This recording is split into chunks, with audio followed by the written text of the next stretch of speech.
Welcome back. Today we are learning the verb to be.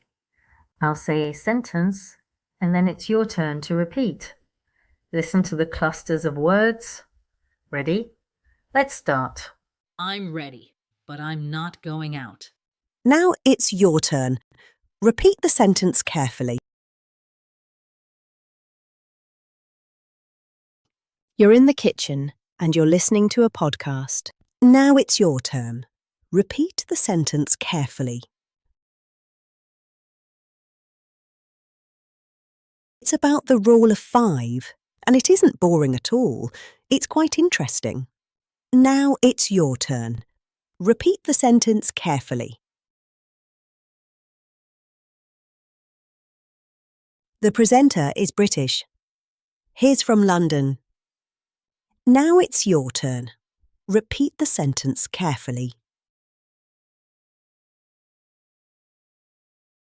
His guest is from France, but she isn't French. She's Canadian. Now it's your turn. Repeat the sentence carefully. They're talking about their favourite Oz characters. Now it's your turn. Repeat the sentence carefully. We're here in the garden and we aren't very warm. Now it's your turn. Repeat the sentence carefully.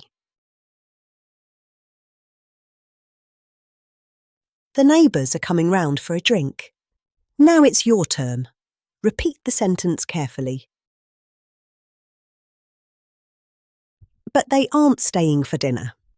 Now it's your turn. Repeat the sentence carefully. That's great. You now know the verb to be in its positive and negative form. Yes, it really is that simple.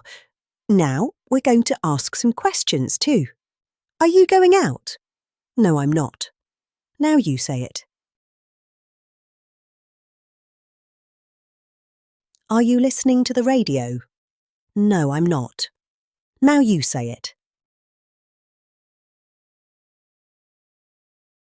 Is the podcast about cooking? No, it isn't. Now you say it.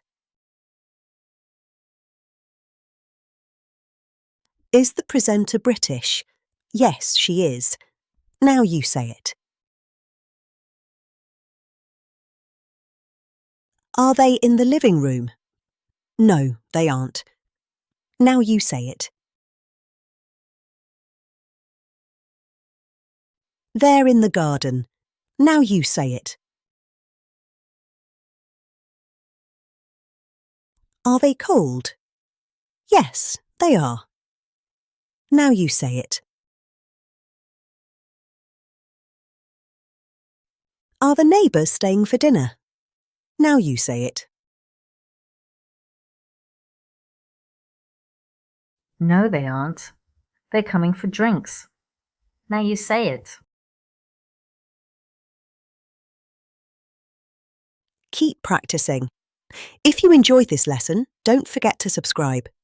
Thanks for watching and see you next time for the verb to do.